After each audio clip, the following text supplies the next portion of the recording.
see the fear inside your eyes. I see the pain in your smile. I can finally see you now. Oh, we radiate all over the world. We used to radiate, get radiate, but now we're drowning.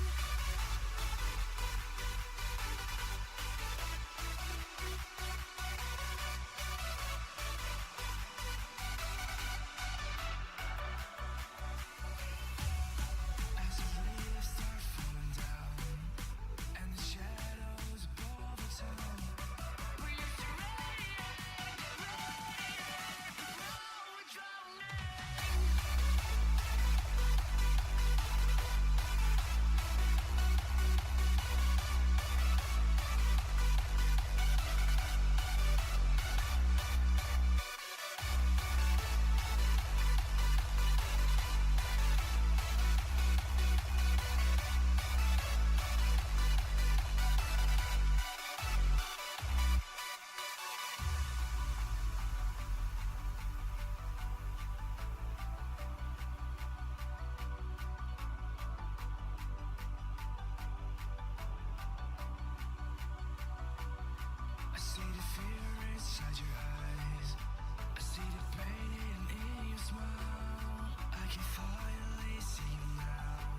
Welcome to the 2018 Summer Uni Rumble. This is the third place match for Division 1. I am Tim Mini Artillery, joined by my very good friend here, Aj.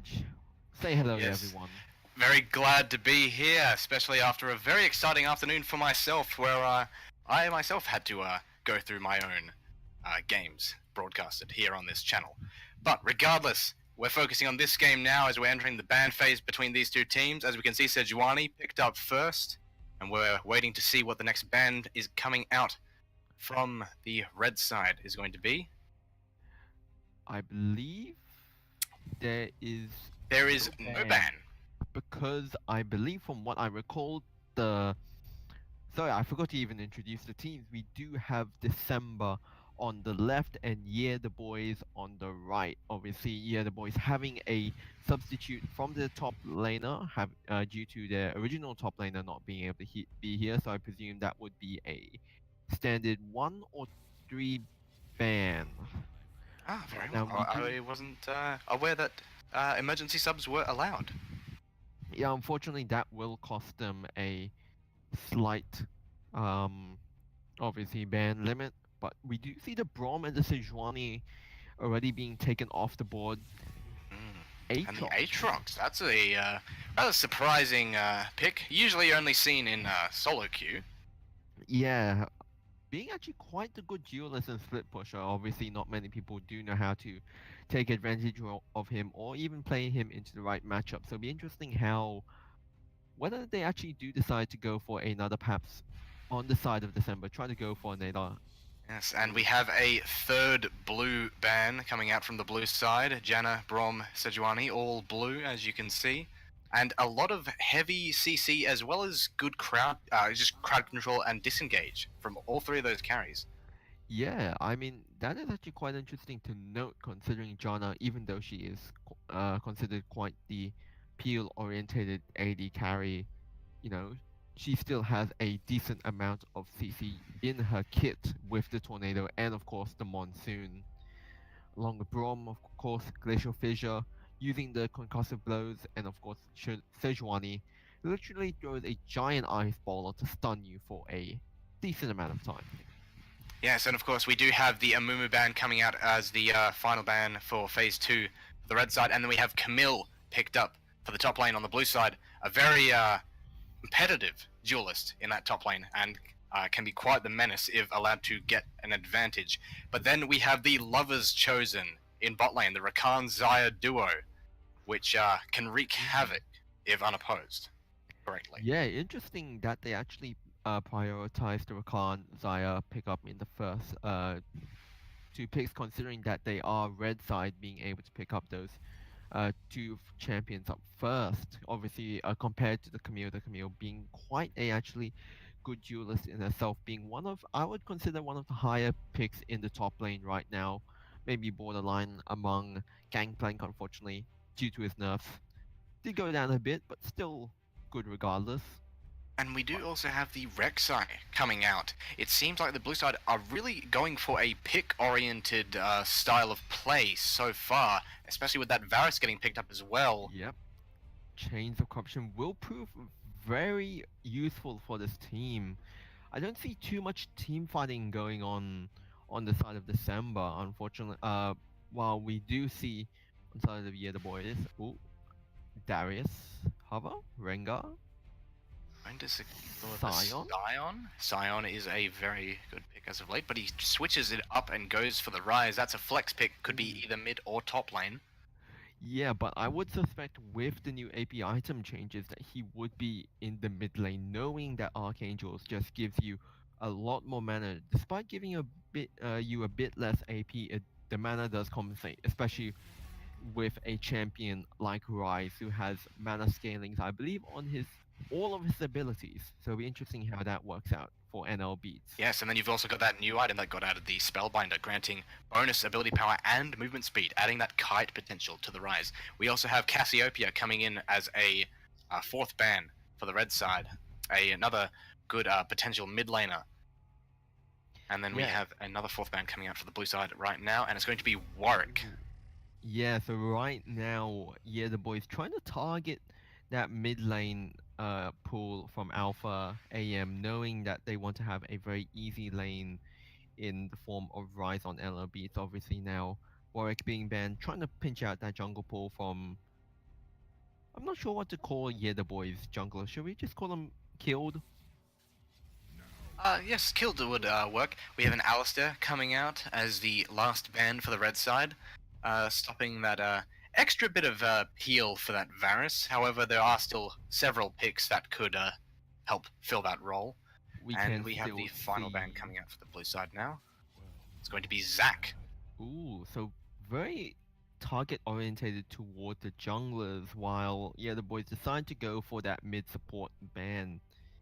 Be interesting how they both of these teams try and utilize their team compositions. Obviously, yeah, the boys having a lot more of a team composition suited to team fighting, as we see now. Ooh, a Malphite lock in, I believe.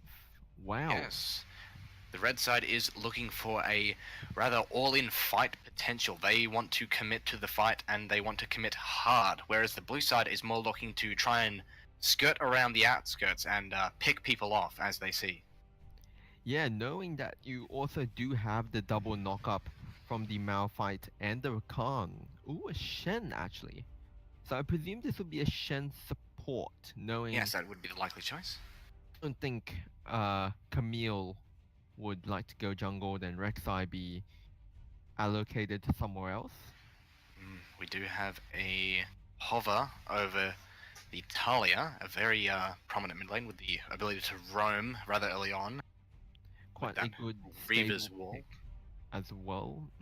Quite a good stable pick in terms of consistent AP damage as well. Oh, please lock that in. I am so eager to see this if it is locked in. Ah, How might be unfortunate. just a Rammus, unfortunately. No fiddlesticks just yet. But we do get the Rammus, another solid staple in the current meta, as Yeah, the teams organize themselves with the champions that they wish to have.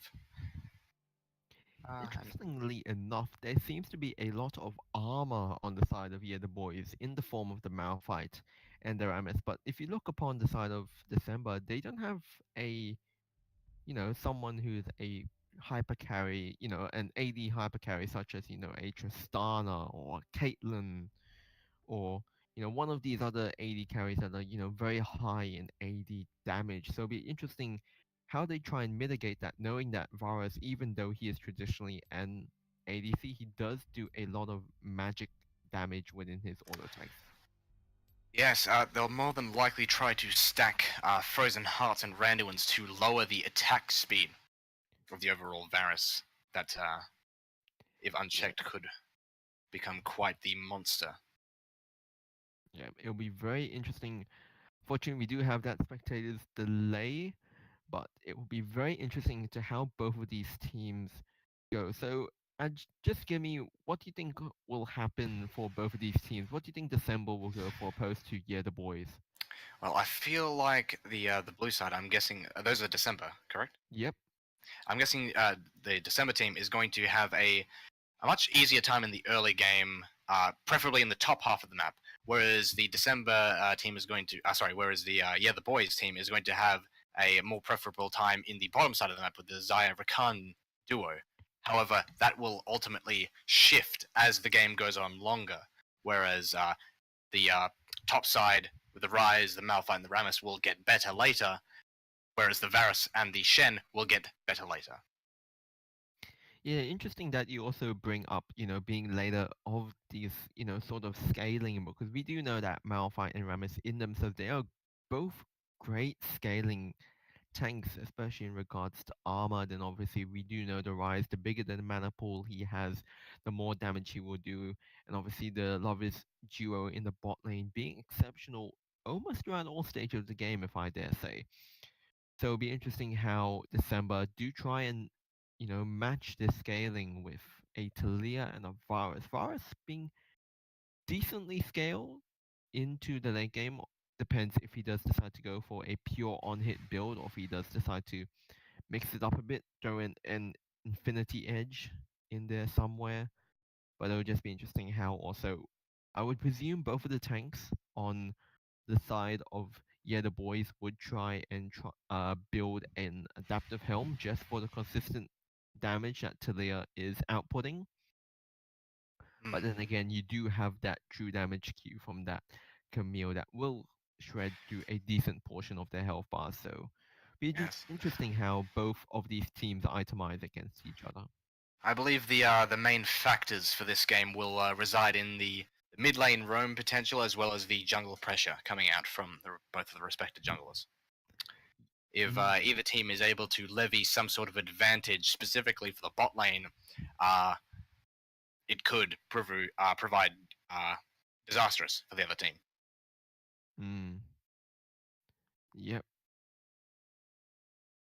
So we are slowly getting to our final few seconds of the spectator delay.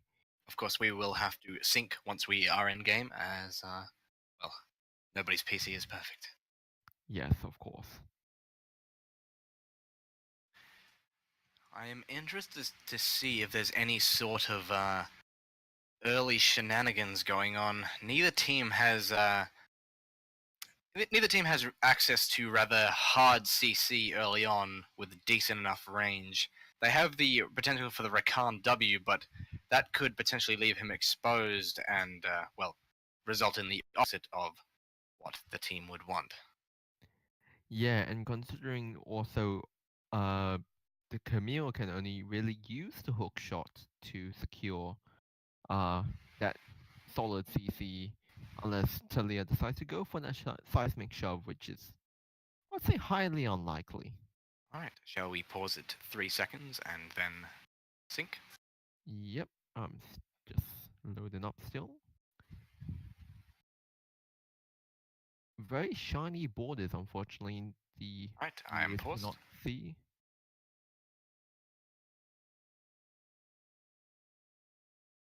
Yep. And let me know when you are ready. Oh, alright, we already have a pause. I am at 13 minutes. 13 seconds, sorry. Very well. I will get up to you then. Unfortunately, we will have to wait through this pause. 13 seconds. Alright. Alright. Yes, and we are continuing from here, I'm guessing. Yep. Let's just go to 15 seconds to sync up, if that'd be alright.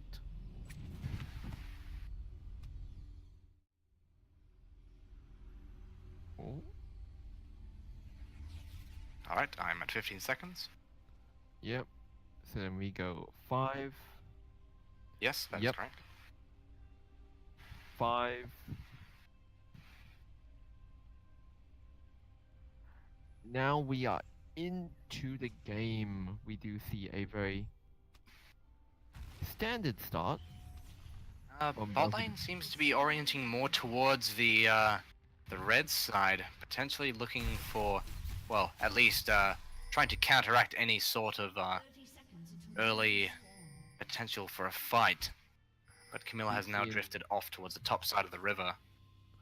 An early threaded volley will have to force beats to back, unfortunately. Doesn't really want to start the lane with a health disadvantage. Well, while it's under a minute, it's not really that important to take a bit of chip damage. He would have likely have regened by the time the minions had collided. So it almost didn't exactly matter what he did. He would have regened his health either way. And by the looks of it, the Rammus is going to start on the blue side? No, he's moving back up towards the red. I think he's got spotted out by the Camille. He's going to start at the Raptor camp. Camille has spotted him and is going to move in. Puts a ward down on the red. Yeah. So they will know when the Rammus goes for the red, which will be as immediately as soon as they finish the Raptors. Rek'Sai and Shen clearing up their own red buff as the Rek'Sai moves towards his blue side of the jungle. Mid laners trading favors. and the lanes are just getting settled into their natural order. Yeah, interesting. Ooh, we do see an early As taunt. there's a ban taunt and coming out from the Shen. Aftershock doesn't connect. Not going to be much follow-up from that. Just an early bit of harass, but it went more in the favor of, yeah, the boys. Yeah, I mean, yeah, the boys.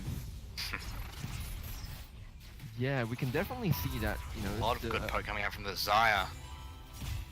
And the Rakan's just going to heal that right back up.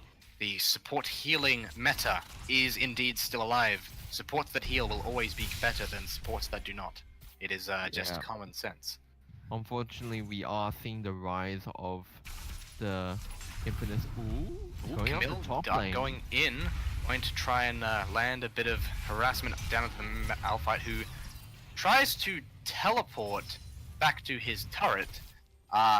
Bit of a misclick there, I'd imagine. Probably wanted to press the flash key. Yeah, so That's a very bad mistake there for the Malphite, as he does not have teleport to get back to lane. And if the Camilla's smart, they will shove this in, so then the wave resets in their favor. Xayah getting a good amount of harass out. There's another fight going down in the mid lane though, as the Ryze is forced to flash away, otherwise he'll get knocked up by the Rek'Sai.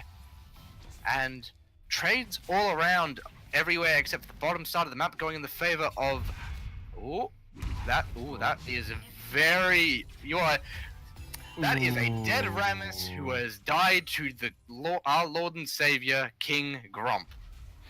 And yeah, things all around the map, even in the bot side now, are going in the favor of December. Ooh, However, Xayah getting a good amount of decent harass down. Gonna get blocked by the Shen W, however. that was a Nevertheless, great things are save still looking from in the favor. boys. Indeed. However, things are still looking in the favor of December with a 1k gold lead now. Yep. Not too many CS leads besides in the top lane, and perhaps you could say in the middle lane. But of course, that early kill onto the Camille will give her that bit more lane dominance that she needs. Yes, the Camille actually making her way towards the mid lane. Perhaps they're going to try and do something on this Ryze, who does not have flash or heal available. He does have Summoner Spellbook, which means it is on a reduced cooldown. But if they're quick enough, they might be able to catch it before it comes back up. The Camille is hiding in the bush there. Don't know he's there. Camille dives out, lands the flash E onto him, and that's gonna be a dead Ryze as the second part of the Camille Q connects and finishes him off as she makes her way back to the top lane. Rakan going in is going to miss the knock-up. Yep, unfortunately, Shen also did miss the taunt as well, so not too much lost on both sides. Just a few abilities traded. Yes, Rakan yeah. actually opting to max his Q, which is a bit of an odd one, as the as upgrading the Q ability does not actually increase the amount that heals, but it only increases the amount of damage that it deals. And that's another Rek'Sai gang coming in, potentially going to pick up the Xayah if it's not able to flash and heal away. They are able to do so, but the arrow comes out and snipes the Xayah, and that's going to be a pickup for the Varus in the bot lane. Things are very much so looking up for December. Yeah, and I mean, this is just quite a very aggressive early game from all around the map, considering that each of the lanes have already suffered one death. It'll be interesting just how, you know, they try and utilize this disadvantage, knowing that they may get outscaled. So perhaps the early game is what they're trying to go for. Yes, I'm quite surprised at the way, at the lack thereof way that, the Boiz is handling this current situation. Rek'Sai going in again. That's a Reaver's Wall coming out, going to block the escape. That's going to be another dead Ryze unless the Rammus is able to secure the kill onto the Rek'Sai. The Rek'Sai just barely getting away with his life. Camille comes in to save the day, and that's going to be a dead Rammus. And that's a double kill for December in the mid lane. Yeah, and I mean, that just looked so opportunistic for the Boiz, knowing that they were able to get the Rek'Sai low, even though the Ryze was on the back foot of that. And I guess they just didn't play it to their advantages, and now there's a 0-2 Ryze, and Perhaps a a 2-2 bit of the Camille. third place game jitters coming out from the Boiz, as They're just unable to approach any situation with with a bit of coordination, I'd say, as they're sort of scrambling, if you would. Yeah, I mean that 3k gold. Oh, Camille coming in again, able to land the ultimate, and that's another dead rise. Ramis scoots on by, is not going to be able to do anything to stop that, as it's already too late. And things are just falling apart for the boys. yeah, and I mean this is the power of a very good Camille, knowing that you're able to, you know, just roam so easily and being able to gank as well, just with the hook shot, and then even with Despite the all this ultimatum. free roam, the Malphite is getting in his own lane. He's still behind in CS to the Camille. Yeah, and I mean he really should be trying to, you know, stack up this armor and try to go towards the late game, or at least try and, you know, hard push the way out, use as much as as much of the mana as he can. Well, unfortunately, he's only picked himself up a glacial shroud, so Yes, yeah, I'm just actually surprised at the oh, Ramis coming in on the Talia. That's a flash W from the Rise. They probably gonna be able to secure the kill, as the Rise does have sufficient burst damage to finish the job. However, Rek'Sai on the other hand does not, and is forced to get away. That's a teleport coming out, but they're gonna be able to escape with the Rise ultimate, and the Camille cancels the teleport. Knockup comes in from the Rakan, but it just dashes back, as there's not going to be any follow-up for that. And Yeah. perhaps a glimmer of hope for the boys. Yep, hopefully they should be able to scale, given that they are able to do this, but unfortunately we just don't know of this volatility and how they will be able to survive, knowing that they've already got this 4k gold lead behind. Yes, and with the early, with all that early stacking towards the Camille, it's going to be quite hard for the Xayah to be able to survive any early team fights that may go on around Dragon or other objectives. Yeah, knowing that this Camille actually has more than a That's a taunt coming in 1,000 onto the Xayah, but nothing's going to be able to cover that. yeah, like I was saying, the Camille has over a 1k gold lead onto the Malphite. So it would just be interesting how, you know, Clovis nearly having enough gold, accumulated gold for a Trinity Force. Yes, it is quite a frightening prospect. A Trinity Force by 10 minutes for the Camille, as the Camille begins her roam down to the mid lane again, seeking out a blue magic dealer. And there's going to be a lot of events happening down in the bot lane, as the Shen ultimate does come out, Wall. protecting the, yes, Reaver's Wall coming in, so the Talia has joined the fray. Ignite popped, forcing the Talia out of the fight. However, Shen goes in for the taunt. A bit of a sacrificial lamb there, as the Varus is caught out by the Rise. Rek'Sai is all alone, Talia not able to back them up. And the Boiz is able Watch to out for scrounge Camille. a victory from this. Camille, though, on the sideline, able to come in. He's going to back off, doesn't want to take this. Yeah, and I mean, that was such a very interestingly yet messy fight on both sides. It was absolutely Considering messy. That, yeah, the boys managed to get all 5 of their members down there within relative time, and yet, you know, they were all brought low. And I think if the Camille had gone in, you know, if the boys had been a second too late, that would have been a very early ace for, you know. Yes, if the Camille was a bit quicker on the rotation, did not have teleport available for that, but now the Malphite has used his, so perhaps they could look to make up for that with a teleport of the Camille herself. Yep. Now that the Malphite is unable to do so. Rek'Sai making their way to the mid lane, flashes the knock-up onto the Rise, is dealing significant amounts of damage, but is not able to follow up with the burst, as the Rise is just proving a bit too tanky with those the shields coming out. Yeah, and a bit too slippery as well. He does have that Mercury treads and did take the free boots from the inspiration tree, so giving him, I believe, an extra 10 movement speed. Although very small, it can still be proving very useful as well. Yes, very handy on the Rise, who needs to be quite nimble to be able to dodge those skill shots as well as throw out his own within the confinements of a team fight. Shen Tort going in. The Zaya actually flashes forward to dodge the Shen ult. Very nicely done. And that's going to be a clean pickup of a double kill towards the Boiz. But both kills going towards the Rammus, which is less than optimal. But regardless, it's still a double kill, and that's good news for the Boiz. Yeah, and I mean, obviously... Malphite coming in, that's going to be a potential another double kill coming out in the mid lane. That's going to be the Rise picked up, however, as there's a 3-man coming in from the mid lane from December, and they're going to be able to turn the tide in that area, but they're probably not going to be able to get the first turret, as the Boiz is already on top of that in the bot lane. Yeah, and I mean, obviously we look down towards there, and that might not have been a worthy trade on the side of December. Even though they do get that gold lead in kills, a first tower still does apply a bit more pressure in, you know, trying to contend for objectives such It does as... look like the Rek'Sai is going for the Rift Herald though, so they may be able to make up for that. Yeah, knowing that, you know, three members of the Boiz did just recall, so they might be able to get it. Not exactly sure if they will be able to Rek'Sai is able to it. see it. The Rek'Sai is able to take it without it being contested. He has got it quite low and is going to be able to secure that for himself very nicely, and he will deposit that when they can. Rakan getting caught out on his own though. Yeah. He's able to make his way to the Zaya just in time to avoid the deadly Camille.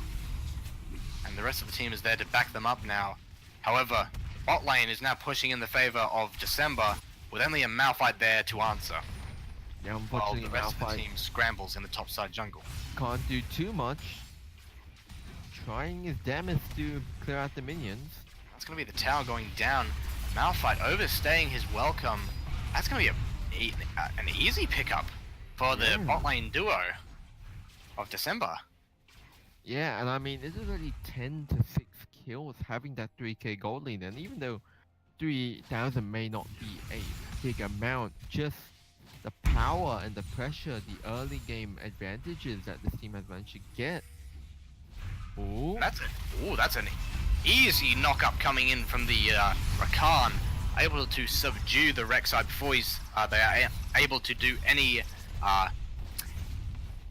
significant damage to the team comp of the Boiz. Yeah, and I mean, obviously, even the Shen had altered the Rek'Sai, just trying to save that tower in itself. But even through that, it just wasn't able to cut through the damage of the Boiz.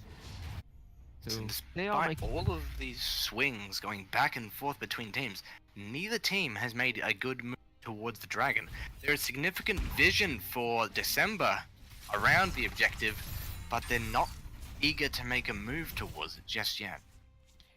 Yeah, interesting, you know, they do have this fed Camille, they do even have a decently fed clear in itself, and yet, you know, it's still not, they're not gonna, you know, take advantage of the Weaver's Wall, try and cordon off, you know, the Boiz to try and secure that early dragon, knowing that perhaps if they do let it go to that, you know, 30, 35, 40 minute stage, they possibly could get outscaled by a Rise.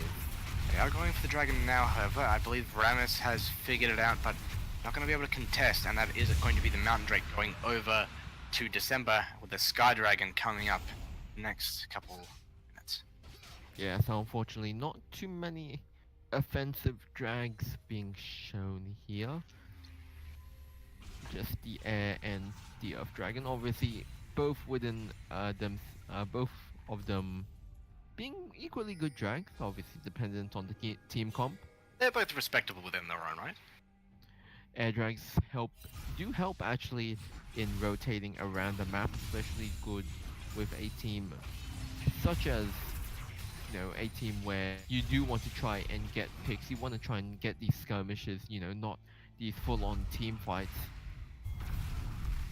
Yes, and it looks like there's going to be a confrontation coming out in the top side jungle, and that's going to be a dead Rammus as December closes in and takes him out effortlessly. And that's going to be the Rift Herald actually coming out in the bot lane as the Lovers duo is in the top lane trying to secure that tower, and the Camille getting subdued by the Rakan. Not sure if they anything's can going to be able take to the come of this. Camille on. There is 3 people up in the top line with the Rise as well, but the Camille is giving them a run for their money. And is able to distract them long enough for At the base the though. rest of December to be able to get significant damage on their towers, both in the bot lane and in the mid lane. Yeah, and I mean that is a dead Malphite. I mean he couldn't do much there. And just already 17 minutes already cracking the edges of the base using the Rift Herald as well. That's going to be all inner and outer turrets down for the bot lane and the mid lane. And Yeah. all that was traded for was 1 outer turret in the top lane.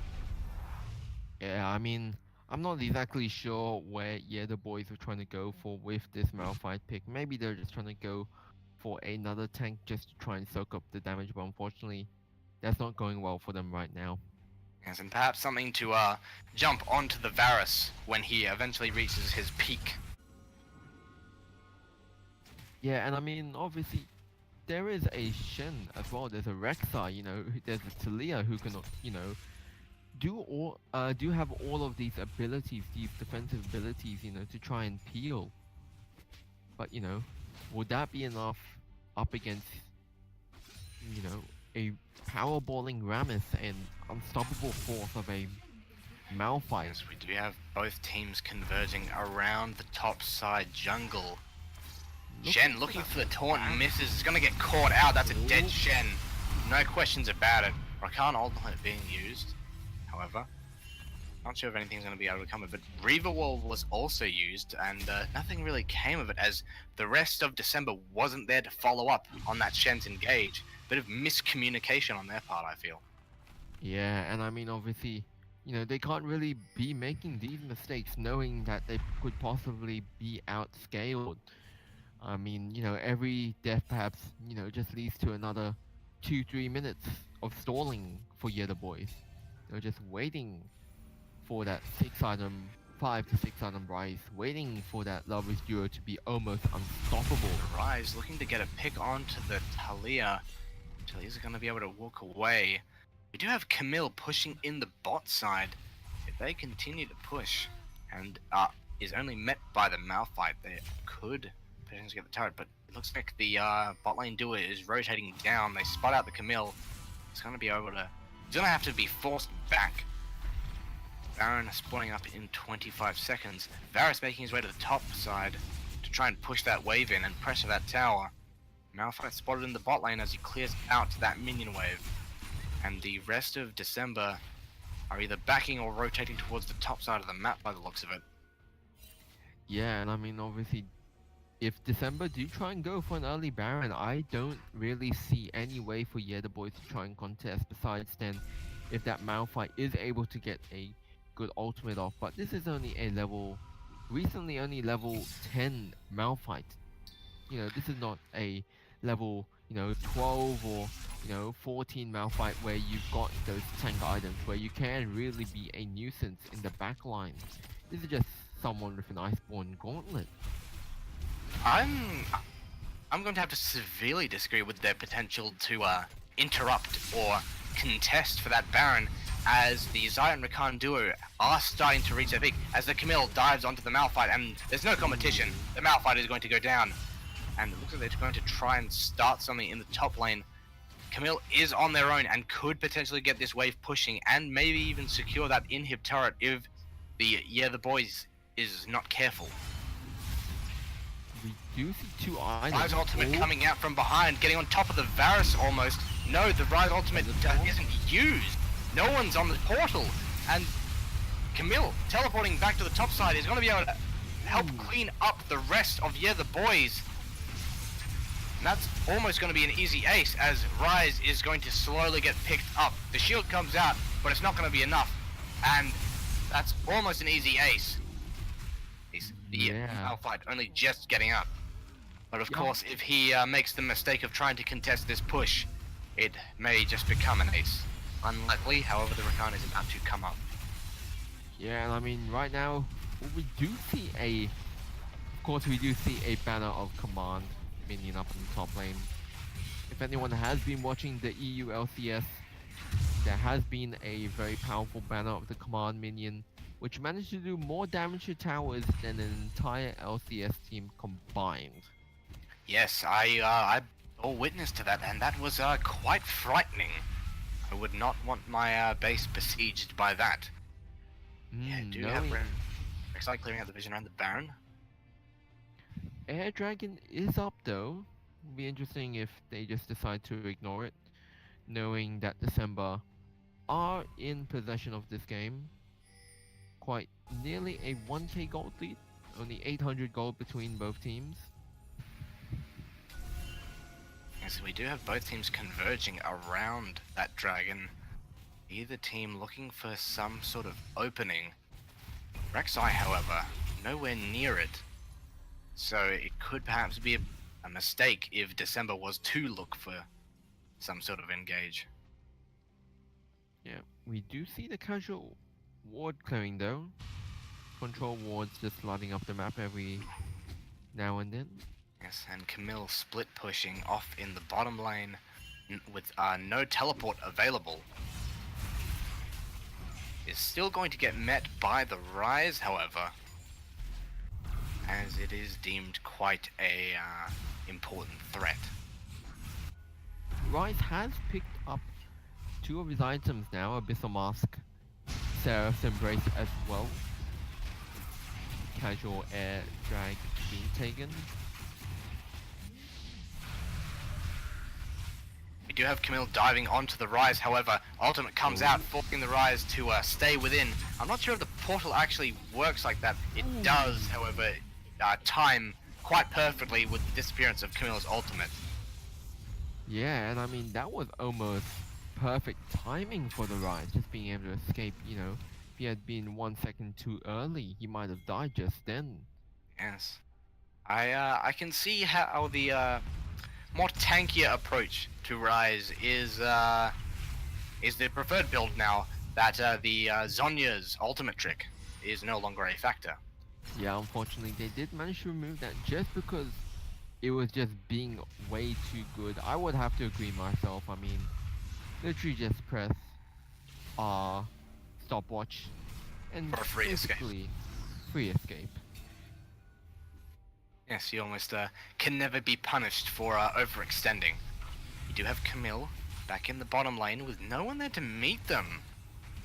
I'm not really sure where they're trying to go for, knowing that it would She does have be- Trinity Force. She could quite easily force his turret down. Rise is backing to try and meet them, and the rest of the team is backing off. But the Camille's going to be able to get the turret no problem, and as you can see, it goes down. Ooh, I'm not sure where Yeah, the the boys boys looking their for a attention is fight. going. Malphite's going to try and stop the Camille. Rakan Oh. ultimate coming out with the grand entrance, going to be able to subdue the Talia and take them out. However, the rest of the team is in shambles and spread out. And I don't think they're going to be able to secure anything else, as the Camille does force the Malphite off and is able to secure the inhibitor. A worthy trade, if I do say so. Yeah, and I mean, obviously, I'm not sure where the boys their We attention do have the Camille was. coming in from behind. Sorry to cut you off, but the Camille Oh. is coming in behind with the Rek'Sai. They could potentially finish off the rest of the team here. The Rakan just barely getting out. The Shen and the Rek'Sai getting peeled off.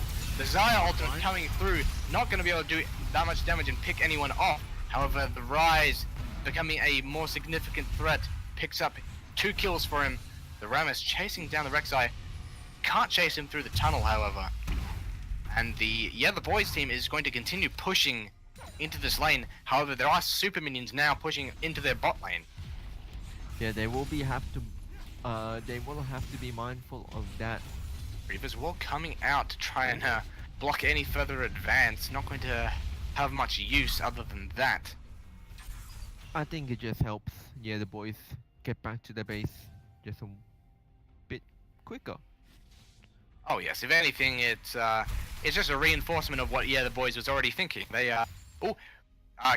Camille coming out onto the Rise, but the Rammus is there to assist, taunt up the Camille, but the Talia is there to assist and to help pick up the kill on the Rise, and the Camille able to shred through the Armadillo's husk, pick up the Yep. kill.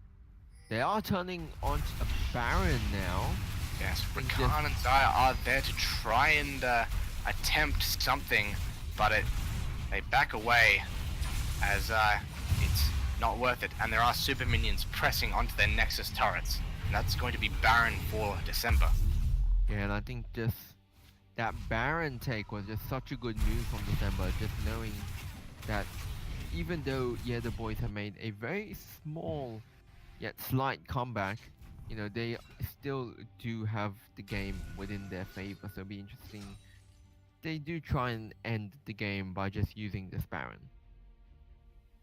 It's very possible, I must say. But if yeah, the boys have anything to say about it, that's the question. Yes, and we have Varus picking himself up a red buff in the bot lane. I'm curious as to where December is going to look to regroup with the rest of the team and try and pressure one of the lanes that isn't already exposed. Yep. As we see, yeah, the boys. Clearing. Yes? Hmm. Yep, yeah, the boys stacking up in one bush, trying to get a death brush tactic going. This could prove interesting, as the Shen does walk into range. But it's the the 2 tanks and the supports, so they're not dealing that much damage. A death brush doesn't work if the people in it don't deal damage. Reaver's Wall was used for the Talia to catch up, as they do have Baron and Parrot minions pushing up in the mid lane now. The Ryze gets caught out by the Rek'Sai, and that's going to go down, as well as the Rakan. Shen ultimate coming out to make sure the Varus lives. Camille flashing to get the ultimate onto the Xayah, securing the kill on them for the Varus. And the Malphite's going to go down, and the Rammus is going to go down, and the super minions are pushing on the turrets, and that's going to be game for December, round 1 to them. Yeah, and I mean, obviously that was just a very clean game from them, regardless of this such a big discrepancy. Obviously, yeah, the boys having to get a substitute top laner in. Not exactly sure what they wanted to go with this pick, but that was a very quick game. 28 minutes, 53 seconds. That one goes to December. Yes, and now before we go to some sort of break, I would like to apologize on behalf of myself, as I am quite tired. So I apologize if any of my reactions are in fact delayed. It's alright, I believe we're all running on fumes here, being quite late in the game already. Not late in the game, late in the day. What am I even saying? Late in the day already, so. Yep.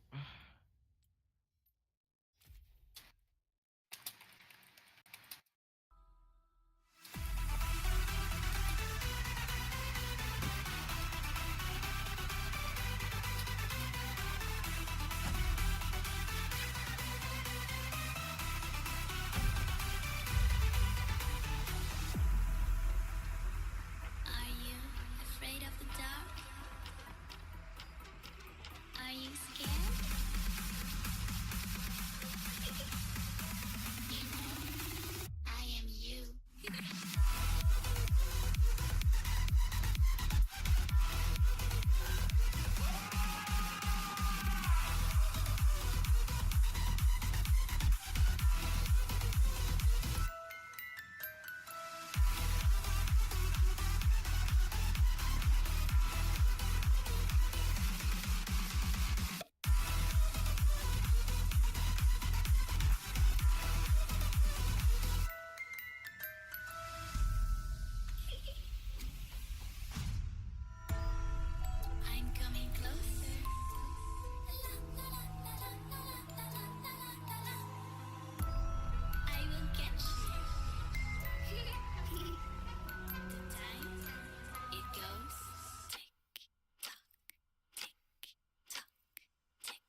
here we are back into game 2 of the third place Division 1 third place match, sorry, of the Division 1 game. I am unfortunately Edge had to leave. He was running on extremely low fumes, and now we do have a surprising. Is it a trio cast? It is definitely a trio cast. So I'm Eric We are a Lee, trio and I'm cast. joined with Yuna and Tim today. Hey guys. Hello. So let's have a bit of an interview while we're in Champion Select. How was that game playing Malphite and going against the mighty challenger player Clovis? Well, there was a lot of things that came into a bit of a problem. I guess I should say I did misplace my summoner spells, so therefore I did do that accidental TP at top lane while I was stuck. But it is a hard lane, although she wasn't in my lane majority of the game. She was just going around screwing at mid lane, screwing up my mid laner, which I'm really sorry for. But you know, I'm a support main, not supposed to be there at top, but you know, one of our members just had to go missing last minute, so yeah, it was a pretty okay game. I missed technically virtually everything. Yeah, I guess be it's optimistic. one of the benefits of being a part of Uni Club is that when you do see your friend around campus, you can just give him a little punch in the face. So for making you play that game. Yeah, I mean just a cute little one. Nothing to floor them.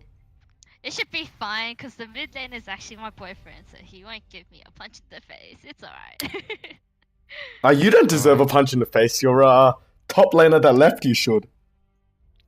Oh Yeah. no, he was doing the right thing, because he knew I was irrelevant to the game, so...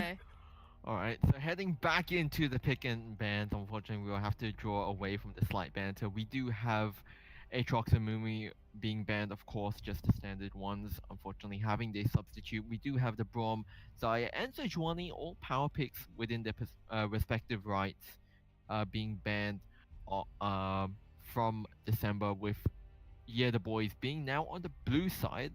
First pick Galio, what do you think? Eric, what do you think of this First pick Galio, just a really standard strong pick. One of the most picked champions right now, especially in the mid lane.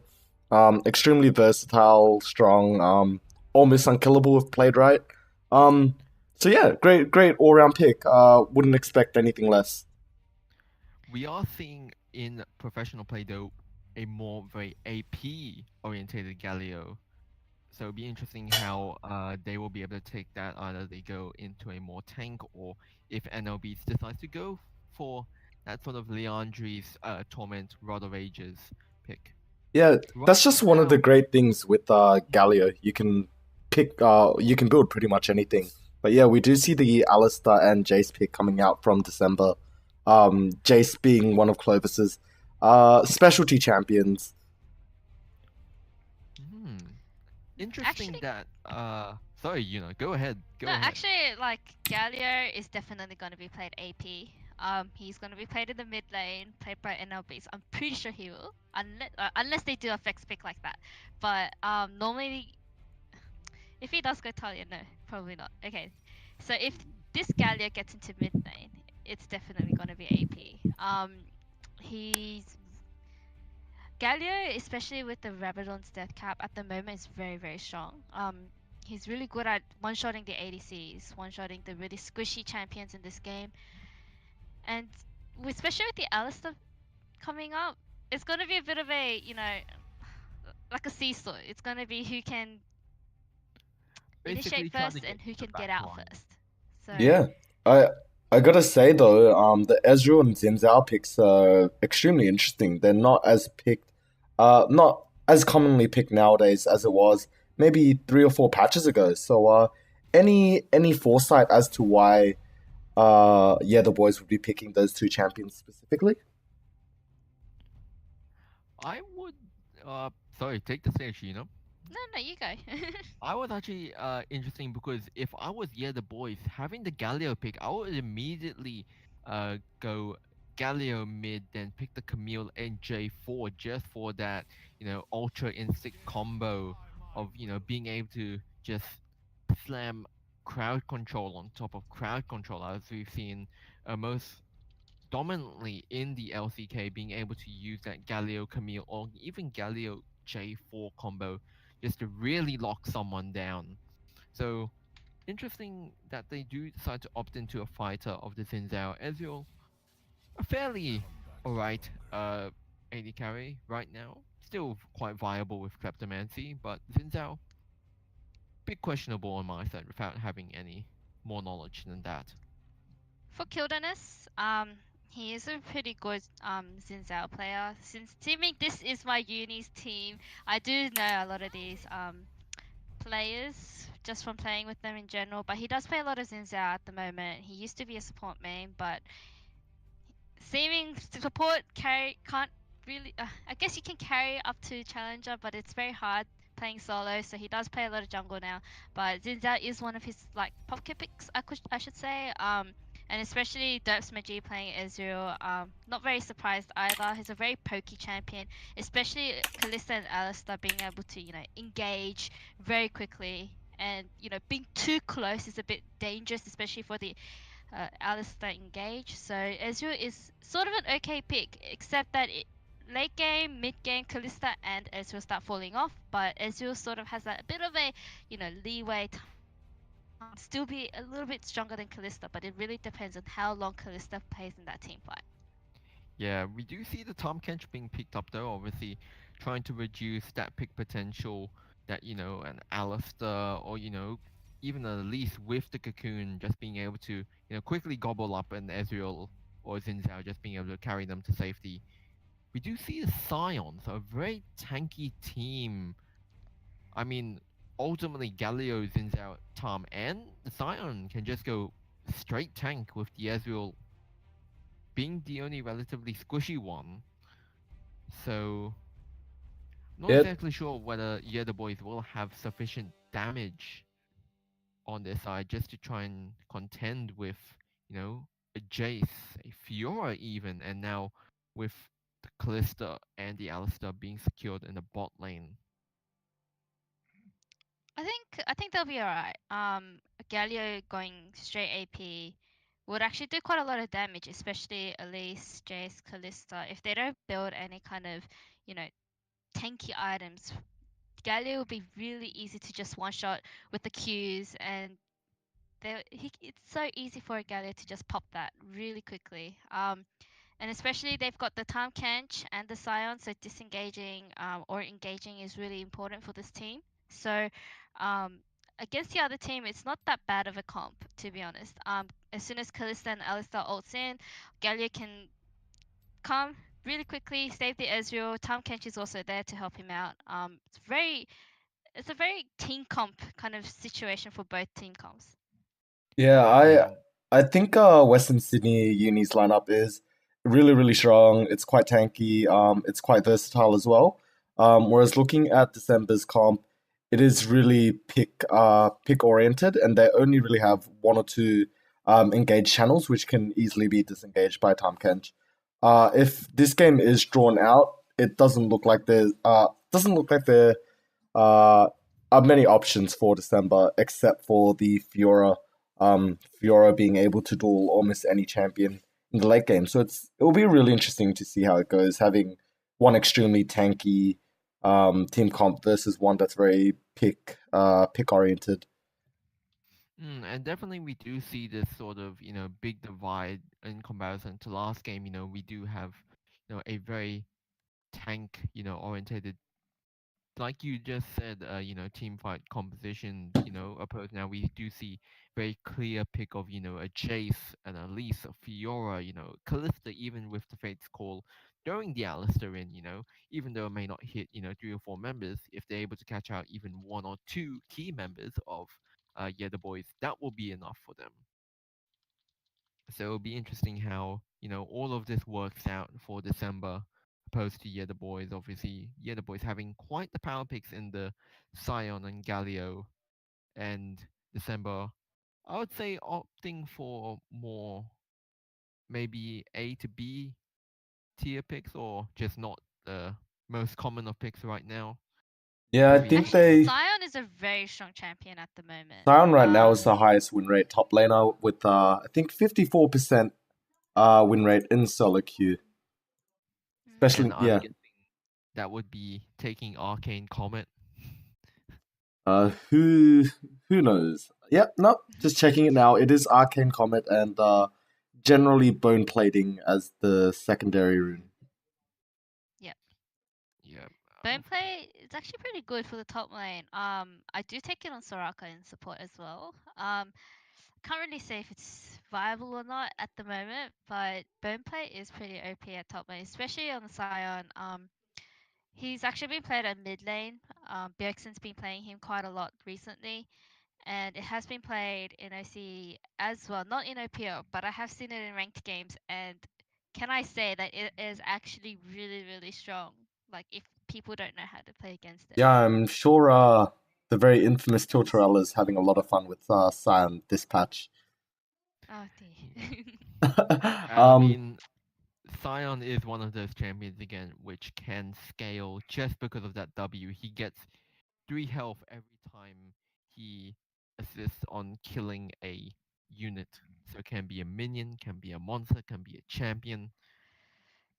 So the later the game goes on, the tankier a Scion will be, and ultimately he may only need to build maybe 1 or 2 health items and then just opt into arm and magic resist for the rest of the game. So it would just be interesting if December are able to close out early, or else the team of the Boys will just be able to tank and scale and ultimately just beat them, unless the Fiora is able to get an early advantage and just try and create an unmatched split push that is only answerable by sending 2 or even 3 members of the Boys to that lane.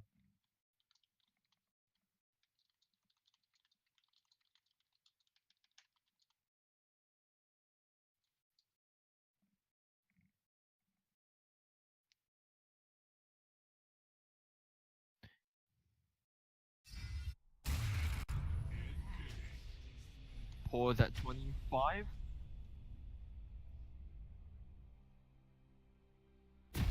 Alright, I'll just have to go back a bit. Just give me a moment. So 10. I'm on 10. I am.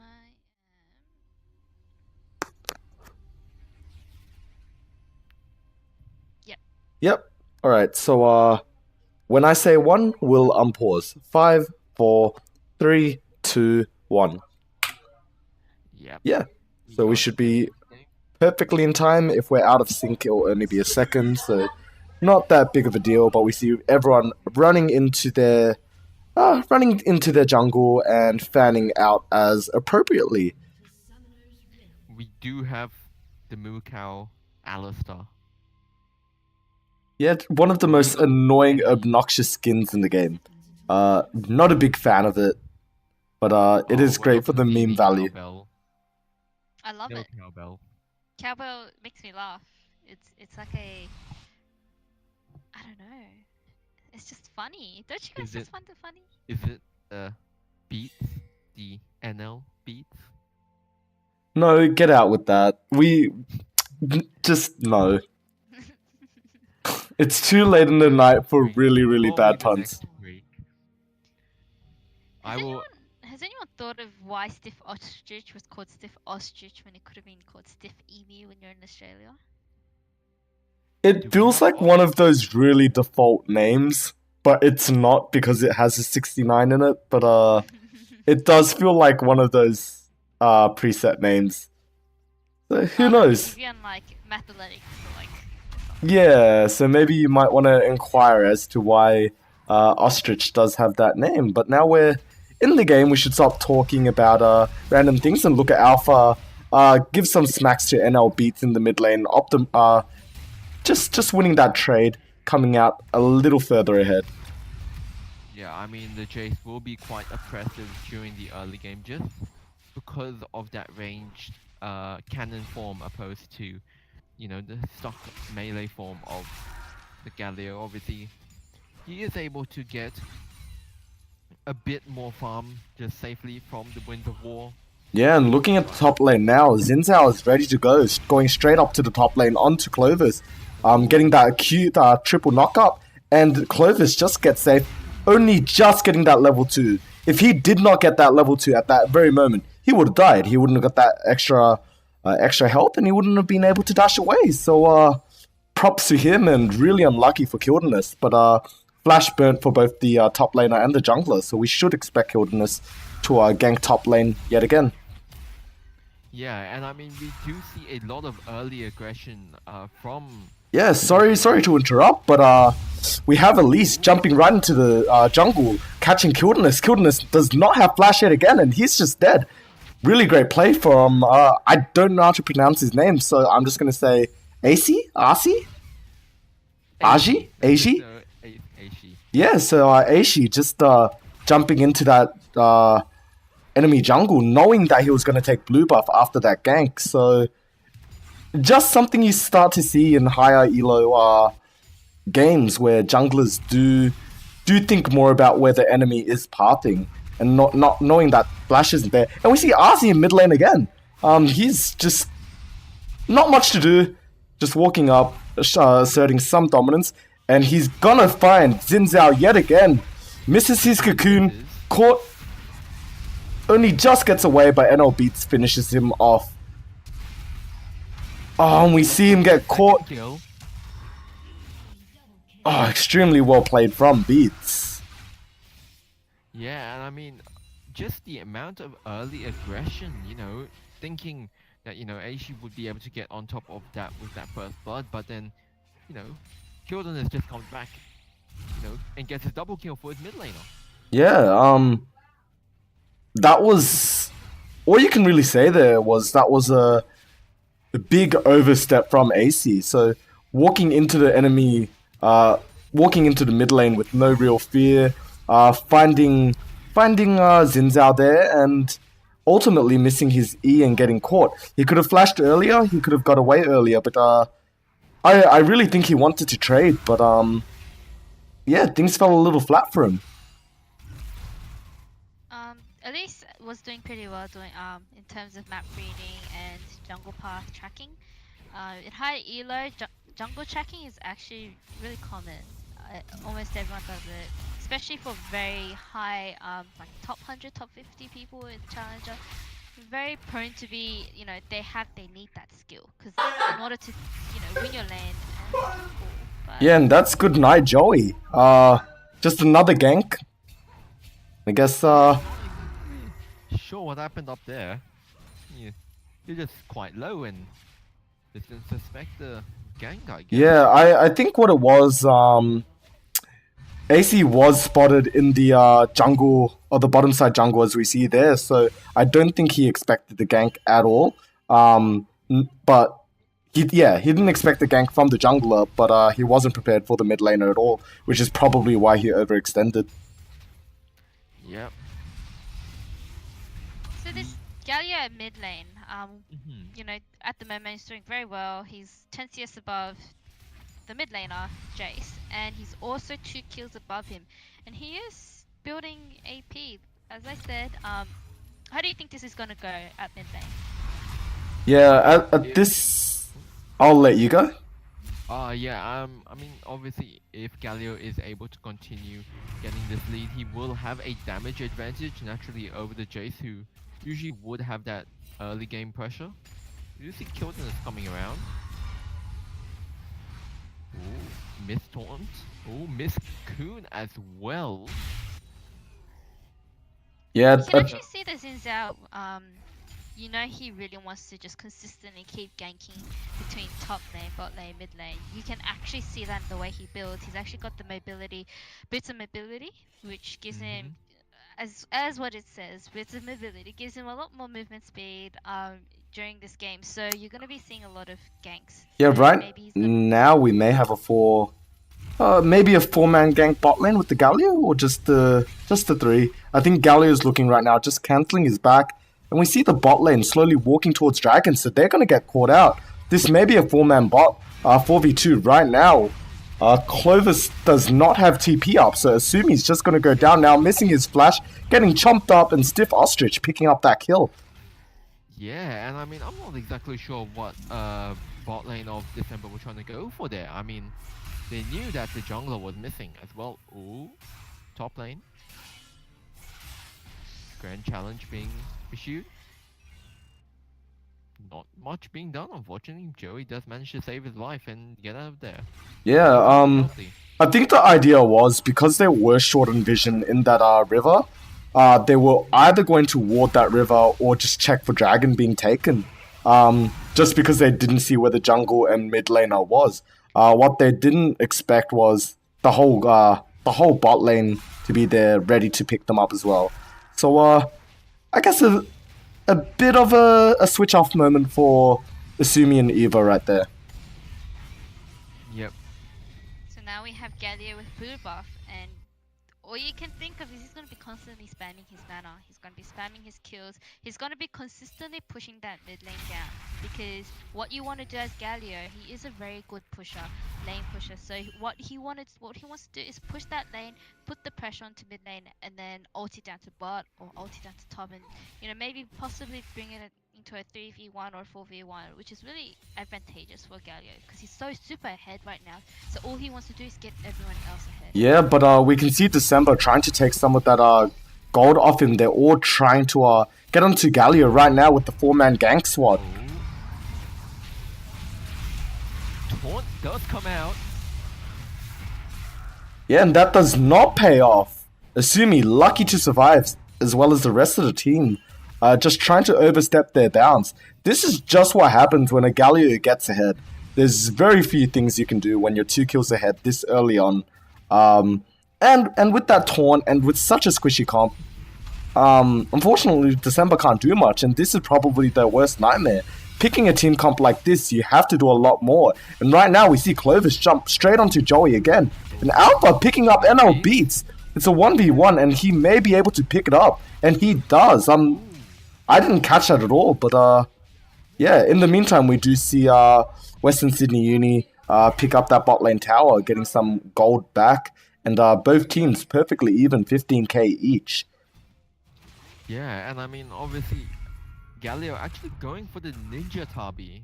Usually you would go for the Mercury crit just for the increased tenacity. Yeah, and right now, sorry to cut you off, the action's going to start again in the bot lane. They're going to fight. They do spot them doing the dragon. It is a 3v3. And in the top lane, we're switching to the top lane. Zinzao does get the dragon, but Galio jumps in just in time. And overall, only one person or 2 people dying. Kildenus, who does pick up the jungle dragon, and in the top lane with Clovis and AC.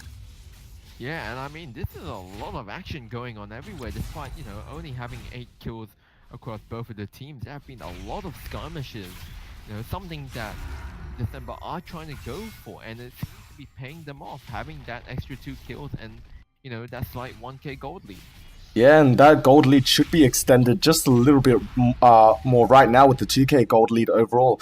It's just one of the great things about watching higher elo games. After watching the Division 4 finals last night and Division 3 finals tonight, we're actually watching games with lower kill counts, but definitely more proactive thinking and just more thought into what they're actually doing rather than I see champion, I kill champion, but then there's another engage straight onto Stiff Ostrich by Asumi. He's racking a lot of Ren stacks right now, but Asumi taking a lot of damage, being forced to back away. Yeah, I mean, he didn't really matter too much on the Ren stacks because you know that he has his Ezreal right there for backup. It's actually pretty good for Tom Kench to be able to poke like this so easily with his tongue lash, because the amount of health he has actually affects the amount of damage he does. So the more health he has, the more damage he'll do. So at this case right now, Tom Kench with a kill, they are doing a little bit better than the opposing bot lane. So yeah. He is actually he's already started getting his ninja tabbies, a few items ahead of Alistar. They are in a little bit of a pickle at bot lane for December, but what can they do? They gotta pick it right and kill it right. Yeah, and Zinzao on the bot lane right now. Yeah, being caught. Yeah, they're all caught. Luckily, Alistar just enough to get away, but extremely good gank. No tower there. and yeah, they just pick up a kill. I did want to point out that Alistar did have 800 gold on him, which is why he was a couple items behind in the bot lane, which is why he was being forced back so heavily. But overall gold difference in the support is, I believe, 900 gold, doing a really quick math count. So big support difference right now comparing Asumi and Stiff Ostrich. Yeah, I mean, as I do take my own look at the gold scoreboards, you are correct. 900 gold. That's some extremely quick math right there. Yeah, and it's not just that. Looking at Ezreal compared to the, I forgot the champion name, compared to the Kalista, there is 400 gold, but I'll stop myself right there. There's a team fight going on. AC being picked up, being caught off. Clovis also being there, not being able to do anything because he is a Fiora. So just a bit of over-aggression there, waiting for the blue buff to be picked up, and not really expecting the whole team there. When the game is this close, you can't really be doing that, risking potential deaths. So now that blue team has sort of started getting, they're catching up because they were 2,000 gold behind, and now they're in about less than 1,000 right now. So it's very easy for this blue team to actually, catch up and maybe, advance forward. With Gallia going to top, he's gonna easily get some CS, go back, and he'll be ready to ult again. Yeah, I do want to point out that most of the gold lead is in the top lane, with Fiora being 1k ahead. But yeah, Eva being caught off again.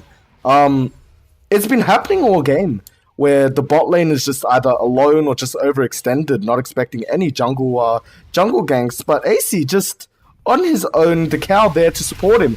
But oh my god, the Kench is there just to save Kildanis, and the fight should not go on. All parties should be backing off. It's a bit scary right now, but Galio jumping in with his ultimate, catching only one with his taunt, and I guess the fight's a mess right now. I can't really cast anything. Yeah. Everything is going everywhere, and ultimately everyone just runs away. So Whew. actually there was no kills?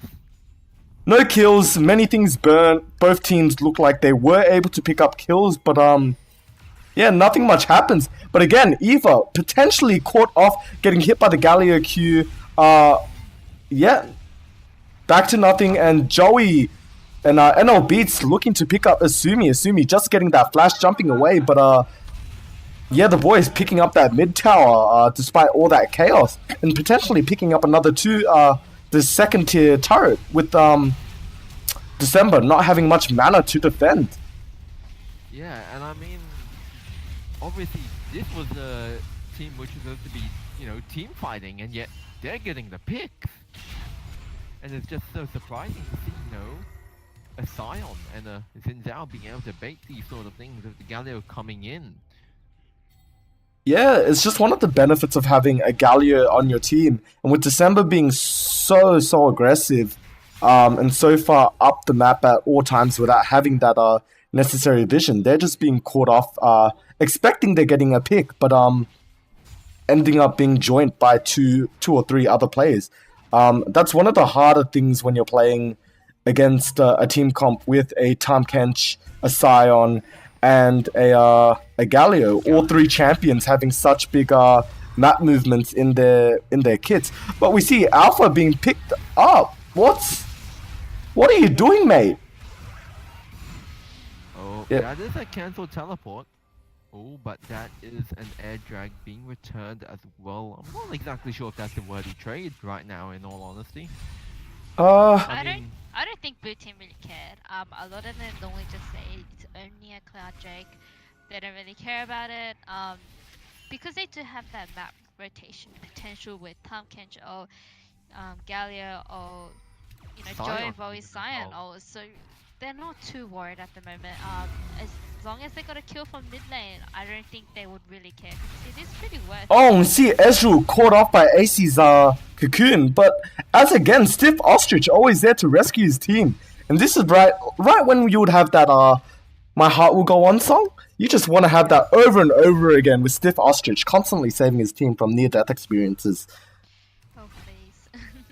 Yeah, and I mean, this is I'm not really sure where you can really exploit the boys is their team composition, knowing that they've got so many protection tools, but then so many offensive tools, in the form of this damage Galio, and the form of the Scion ultimate doing decent damage in itself. And Despite having such a tanky comp, there is a couple options available. Well, Alpha AM is just going to solo Kildenus right now and looking to escape from Stiff Ostrich, but it just isn't enough, being eaten and picked up. But a 1-for-1 overall, not too bad. But back onto what I was saying before, when you do draft a team comp that December has drafted, you do have to play to your strengths, and one of the strengths was picking and playing early on. But Western Sydney Uni has drafted extremely well to do that. But before I continue, nothing happens. As I was saying before, and no, we're looking back at the bot lane. Clovis and Joey are fighting yet again. Clovis should run away. But as I was saying before, one of the main options is that top differential. So looking at Clovis right now, he is 70 CS ahead. 2k gold. He has a 2k gold lead on that Scion. So right now, and what we have seen for the past couple minutes, they've just left Clovis on his own to split push lanes because there really isn't anyone on the enemy team that can take Clovis. And it looks like it's going to be the same thing with Alpha AM as well. So I think the team is just, December is opting to just 1-3-1 and split push, just because there is no one that can handle the split push right now. But again, we see a 2v2 top lane. Time Kench trying to catch the enemy Kalista. Yeah.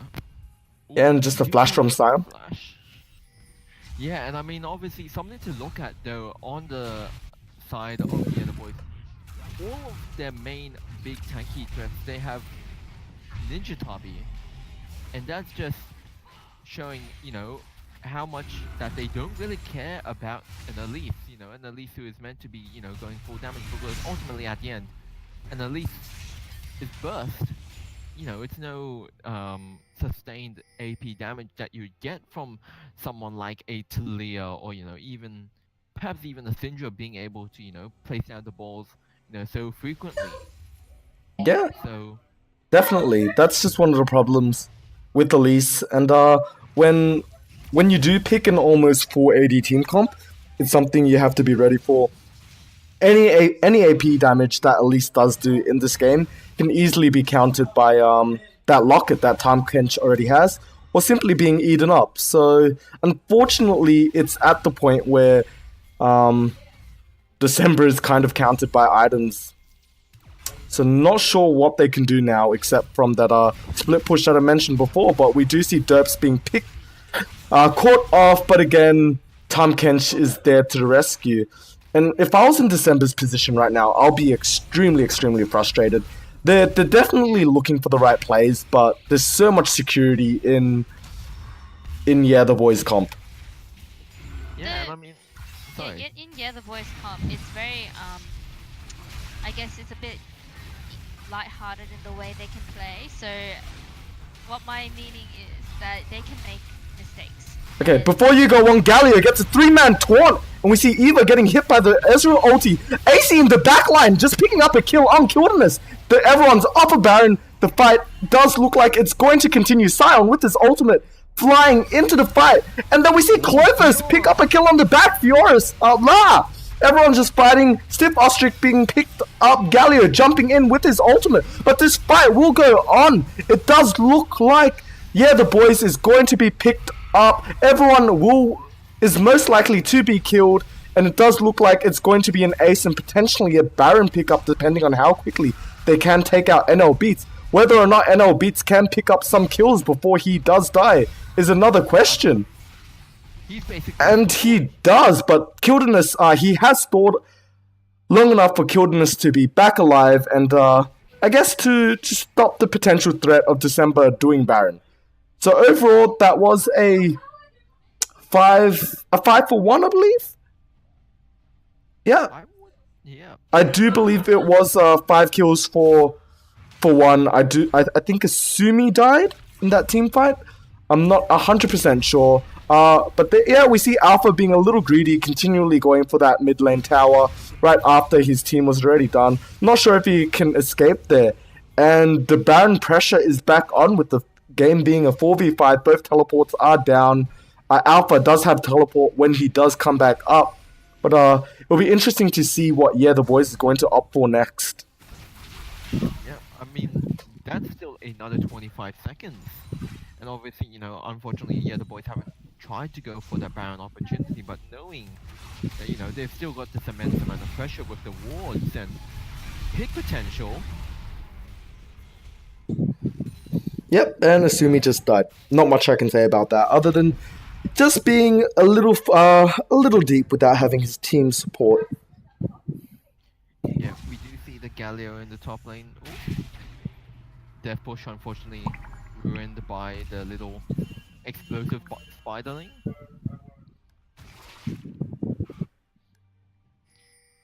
So at this moment, they're just waiting for the push. Blue team is really looking forward to the Baron. They were waiting for top priority with the push for Rift Herald. What can they do? They're going to lose their turret if they're not going to be careful. There may be a potential steal or a complete team fight. Again, NL Beats charging up his taunt, not getting anyone at all. Kildenus being destroyed by Clovis. Alpha being in the back. NL Beats does his ultimate yet again. And in the back line, Ostrich being picked up. And the fight goes on. And again, December winning the team fight. It's extremely interesting. Like what we mentioned before, that the fact that the Boiz has an extremely strong team fight comp. We're being told something completely different. December knows how to play this comp, despite being so squishy. There's so much damage, and they're picking their champions and priority champions extremely well. This is the second fight where they're based. Yeah, and I mean, obviously, just one thing that we've now come to realize from the side of the Boiz, they have no DPS, they have no sustained damage. Even if the Galio is able to use his spell rotation to the fullest, they're ultimately on skill shots which can be dodged, rather than you've got a Kalista which is able to constantly pump out those spears and then ultimately at the end rend them out for a massive amount of damage. And you've got a Jace, even though he may be seen as burst, he is able to use his auto attacks almost like an AD carry. So it'll be interesting. Like what we're seeing right now in the team fights is Clovis and Alpha are just going ham straight in, picking their target and going straight in. But we see Clovis in the bot lane right now, maybe going to 1v3, 1v2, trying to get Ostrich. He will get eaten up eventually, getting picked up. It is a 1v3, 1v4, and him being extremely over-aggressive. I guess one of the big flaws of December we've seen all game, where they get a bit of an advantage and just opting to take a little too much where they don't need to. But now another 4v5. Not sure what they can do, considering Clovis has been one of their major damage sources and their carries this game. It is a Cloud Drake, so as you said before, Yuda, it's just a Cloud Drake, just leave it. But I do think December are quite confident with their play. Yeah, everyone's just backing off.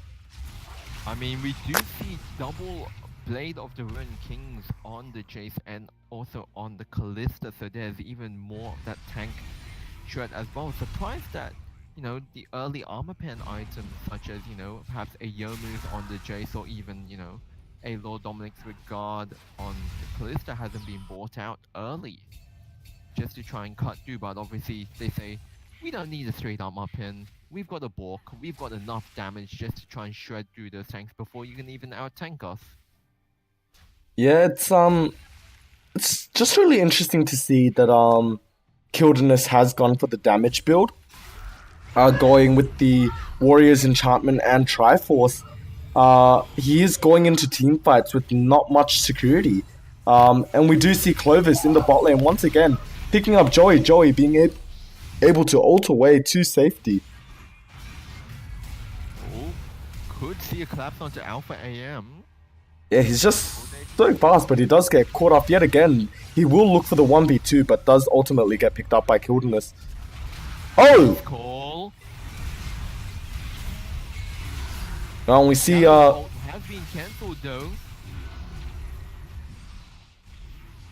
yeah, and we're looking at Clovis push mid yet again. And AC is zoning them off of the mid tower in the jungle, ultimately to get them off the mid tower. Clovis going in onto Joey, looking for that pick again, and NL beats, saving his teammate in the nick of time. Yeah, and I mean that has just been a massive turn of events. Right now, just breaking into the base. Stiff Ostrich not being able to do much, even through the thick skin. No, we do see a banner of command cannon minion actually being played right here. We should see top lane and bot lane tower should go down right now, leaving only the base turrets up. Yeah, we do see Galio even going towards that Rabadon's death cap, having the two needlessly large rods. Oh, in top lane. Yeah, and we see Joey getting caught up yet again. Oh, not enough to get that kill. Ostrich saving his teammates yet again. But yeah, the boys need to get back quickly. We do see Eva getting picked up by NL Beats. Ooh, that just does not look good. Oh, down in bot lane though. Yeah, right now it's amazing to see the boys defend so successfully, despite losing their a couple towers. I think 3 towers just there, and inhibitor turret. It's an inhibitor, not a turret. But it's really great to see how well coordinated Ostrich is with his teammates, constantly saving them from dying. Any deaths now can spell the end of the game. So it's good to see right now we're getting to, I guess we're officially getting to the mid game, getting into the 30-minute point coming up. So yeah, what would you like to see from the boys, Yuna? Sort of want to see them be a little bit more coordinated on how they play their team fights out. The 2 throws at the Baron was on their side, and it was on their mistakes that they made. It was target selection, how fast they switched from one ticket to another, and tanks leaving their backline bare open really did them the damage. I really do want to see them consistently trying to peel for the damage dealers, or stop the damage dealers on December from actually getting to the backline. For example, Fiora is easily able to get into the backline. She just camps it and flanks like no tomorrow, and bam, she gets killed. So just defending that kind of side, defending the backline is something they really have to think about. Positioning is also really important for this team as well. Yeah, I'm just looking at the gold counts right now. Fiora is 6k ahead of Sion. That's just crazy. I just need to say that.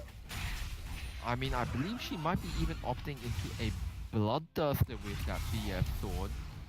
So I wouldn't be surprised if it actually wasn't a Bloodduster, but still, just the amount of actually using the Banner of Command onto a minion, knowing that the only really true damage, 80 damage threat from the side of the boys is actually Zinzao.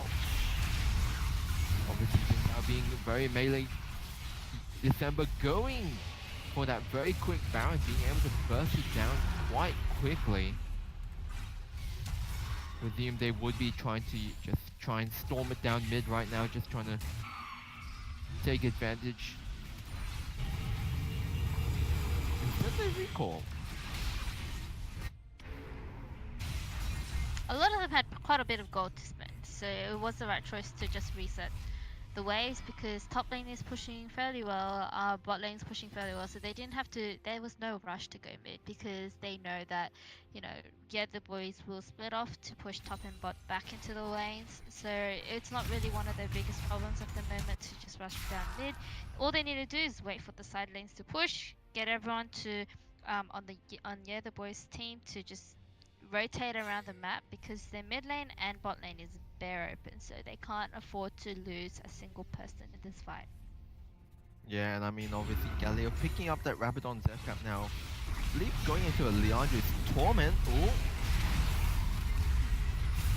WSU coming out. Galio ultimate not picking anyone up. Clovis teleporting actually in there. But actually taking it out Dirt McGee. 2 for 1 so far. Not exactly. Yeah, but it's so important to look at the bases right now. We can see the December are pinging it saying the bases are the base minions are crashing in. Let's take these towers quickly and look to end. I'm not exactly sure if the boys can actually defend against this. There are Baron minions coming in as well as super minions. Now all of the 3 inhibitors being taken open just casually. You know, Galio not being able to do much besides them being able to throw out the Winds of War. Yeah, they're just a little too low to end the game, but they still have Baron just for a little bit longer, so they may be able to attempt that just once more. Yeah, looking at the timer, there are a couple minutes left on their about a minute or so left on their Baron empowered minion buff. Yeah, but I think they'll just mainly use that to kind of reset, get the Mountain Dragon just to add a bit more damage onto the last 2 Nexus towers. Right now, just trying to secure a few objectives, seeing if any of the members from the boys are willing to try and step out from the base, out of the comfort zone. And just to see if they can just get that final game-winning pick. Could see a collapse onto Clovis. Does. Oh my god, Clovis is so strong. He should not be able to 1v3, but yeah, good pick overall, slowing down December's siege on base, I guess. Yeah, but I mean, there is still that sneaky trinket ward, I believe, in that base. None of the teleports are up except for Alpha, so I think that little trinket ward will expire though. Oh, it's actually not a trinket ward. It's a normal ward. I do have to point out that I'm about 90% sure you can't TP on any trinket wards. Really? Can I get a? The other chicken wards you can. You can? Not the blue ones. Okay, Yeah. Cool. Blue wards you can't. I think trinkets. Okay, blue wards 100% you can't, but yeah, I guess I was wrong on the normal trinket ward. That would be the thing like Lee Sin can't jump to them. Ward hop, yeah. Yeah, so it's a Unfortunately. little bit. Rest in peace, Tracker's Knife. Yep. Yeah, bot lane minions pushing in yet again. So blue side is actually getting bombarded by waves. All the inhibitors are down. They can't really Yeah, defend it as much. Banner is just coming up right now, so we should see Banner on one of those big minion boys. Shot barrel just going out, just trying to clear the way, not really used for killing Fade's call. Does go into the side. I'm not sure where December's target selection is going for. Raj is going in, not doing too much. Decimating Smash coming out, just a bit of trading of abilities on both sides. Rocket does come out though. The item does get the knock up, and I think they're just trying to make the boys just go back into the fountain just to try and pick up these objectives. On Kilden is going deep, but Ostrich saving him yet again. Galio picking up a couple kills, taunting 2 or 3 players, and we see AC in the backline just picking up a kill on his own yet again. Minions are just too strong, taking out the back. NL Beats doing so much work here, zoning off 1-2 more players. Yeah, he does need to get back into the base, telling December to back off, not right now. We live to fight another day. Yeah, I mean, this is an excellent base defense from the boys. And I'm We- thinking, how will they be able to hold it out for even that bit longer? Unless, like, all of them are stacking Gathering Storm. Yeah, we say that it's a great base defense, but everything is down and one more tower left to go. It's almost going to crumble to dust. So it feels like a bit of a waiting game right now. Once December does pick up Baron, they're just gonna storm the base with all three lanes pushing down with minions. So yeah, let's just look at the boys and see how they're gonna defend next time. It'll be interesting to see how they go about it, but it's quite hard right now. Maybe Actually, 2 of the inhibitors are actually respawning. So they may be able to find a bit of respite from that. Obviously, even if one of the inhibitors are exposed, you know, the Nexus turret will still be vulnerable to damage. So Yeah. we do see a lot of December grouping around Baron. and there are both teleports up for Clovis and Alpha. So this could be a Baron and go straight down the lane and easily Yeah, get the look. game. Yeah, Look there's how Could be fast GG that that Baron one. goes down. Just gonna Nope. recall. I think they want to try and act as one unit, trying to push it down altogether. Get those minions actually running down the lane faster due to the Baron buff as well. Not many people know that, but when you do have Baron buff, it also speeds up your minions as well. Not only empowering, but speeding up. So yeah. Yes, that- Has anyone seen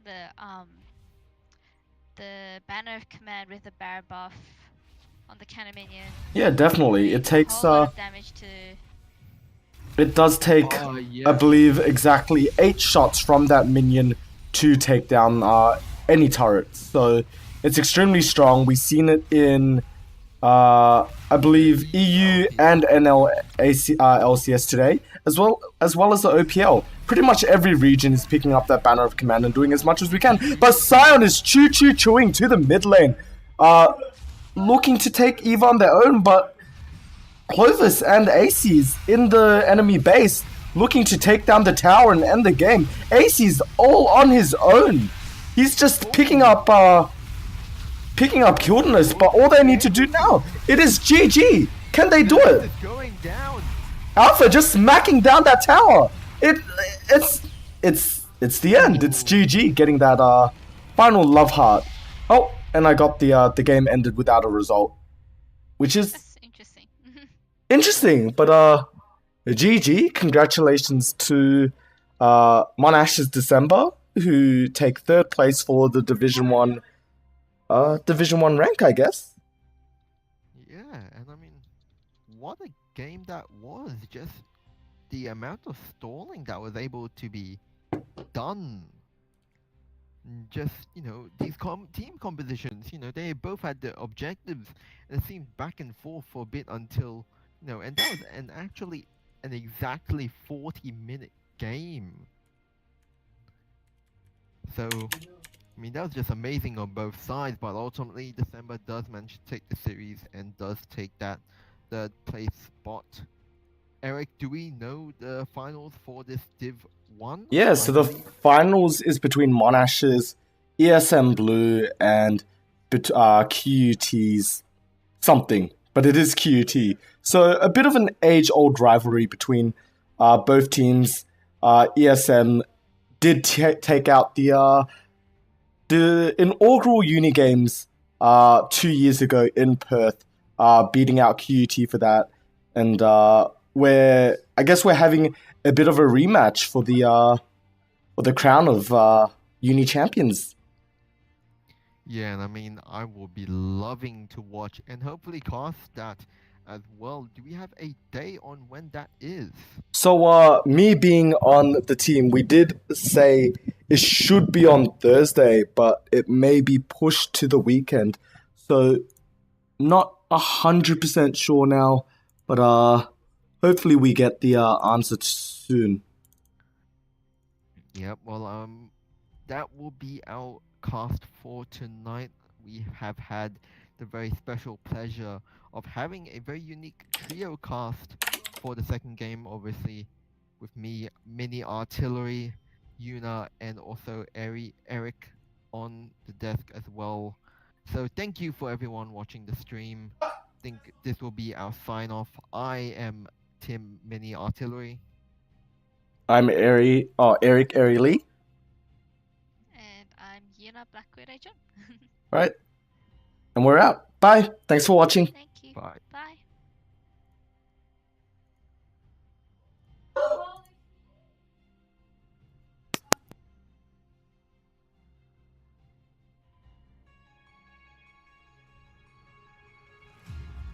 I'm left behind, obeyed the light, but always a goal.